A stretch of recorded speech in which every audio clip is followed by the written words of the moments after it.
श्री रामचंद्र कृपाळु भज मन हरण भव भयदार नम नव कंज लोचन कंज मुख कर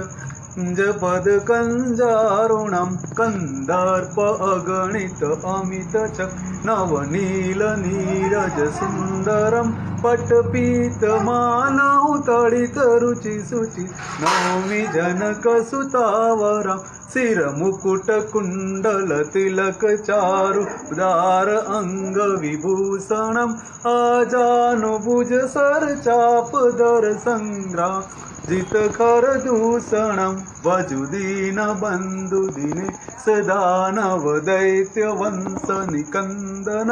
रघुनंद आनंद कंद कौशल चंद्र सरथ नंदनम इति वदति तुलसीदास शंकर शेष मुनि मनरंजनम मम हृदय कुंज निवास कुरु कामान खलदल गंजनम। बोलो सियावर रामचंद्र भगवान की जय।